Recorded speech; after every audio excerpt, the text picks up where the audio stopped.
There was a feeling that something unique had taken to the sky as soon as a new fighter appeared at daybreak above RAF Duxford in the late summer of 1938. The first Supermarine Spitfire MKI, a graceful, thin-winged monoplane with a Rolls-Royce Merlin engine that surpassed nearly every competitor and appeared to be designed for the clouds themselves, was delivered to No. 19 Squadron on August 4th of that year. That same aircraft would engage in combat with the Luftwaffe over English territory in the Battle of Britain, a conflict that would test both man and machine in ways few could have predicted, within a year as the thunder of war roared throughout Europe. What drew the nation's attention to this elegant Duxford fighter, and what impact did its early service have on the RAF and the development of aerial combat? Europe was uncomfortable with the rumblings of war in the late 1930s. In 1934, the British Air Ministry issued a request for a high-performance interceptor with the goal of modernizing its air defenses. The specifications sought an aircraft that could surpass current designs in terms of speed, altitude, and agility. Supermarine Aviation Works head designer Reginald J. Mitchell used his knowledge of racing seaplanes to create a design with an elliptical wing that improved agility and decreased drag. When the Spitfire was first flown in March 1936 as prototype K5054, it showed that it could turn tightly and climb quickly, which quickly validated the Air Ministry's faith. As war clouds loomed over Europe and Britain rushed to bolster fighter command's power, deliveries to frontline squadrons started in 1938. The core of the Spitfire's appeal was its engineering. Its Rolls-Royce Merlin engine provided a unique blend of power and dependability, and its stress-skin monocoque fuselage combined lightweight strength with streamlined aerodynamics. The aircraft's slender wing, which was polished with sunken rivets, gave it a unique shape that was both aesthetically pleasing and technologically advanced, allowing for high-altitude speed without compromising control. The Spitfire represented a new generation of fighter design with its enclosed cockpit and constant-speed propeller. Throughout the early years of the war, Supermarine and Rolls-Royce engineers kept improving the aircraft's performance while maintaining the characteristics that made the original MKI so successful. Pilots admired the Spitfire's performance and grace, but was not without its difficulties.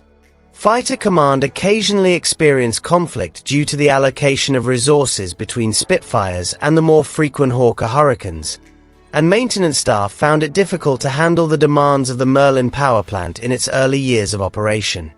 Despite being slower and less nimble, the Hurricane was easier to manufacture and maintain, and it carried a large amount of the fighting load during the Battle of Britain. Despite their great value, Spitfire squadrons were unable to handle the burden of air defense on their own.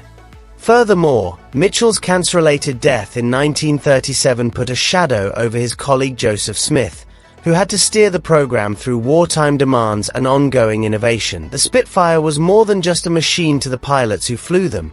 It was a source of assurance and, occasionally, comfort during the most difficult missions.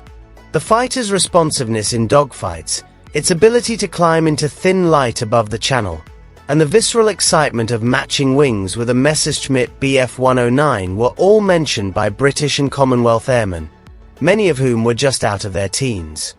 As a reminder of the peril and tenacity that characterized that summer of 1940, families on the home front gazed up at the contrails arcing across the sky.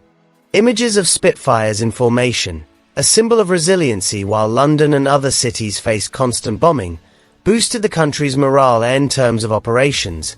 The early Spitfire squadrons were essential in the Battle of Britain, where fighter command had to take on the difficult task of thwarting the Luftwaffe's attempt to establish air superiority in advance of an invasion.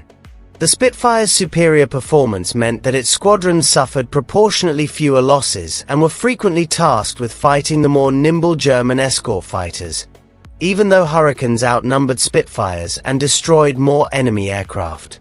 The Spitfire's presence during those crucial months between July and October 1940 helped the RAF maintain control of the skies over the United Kingdom and thwart the German advance. These early years had an impact that extended much beyond the immediate struggle. With its elegant lines replicated in posters, models, and memoirs, The Spitfire became a symbol of British engineering and tenacity as Supermarine's reputation skyrocketed. A few Spitfires remained in limited service through the 1950s, especially in photographic reconnaissance tasks that made use of their high-altitude capability. After the war, hundreds of Spitfires ended up in museums and private collections.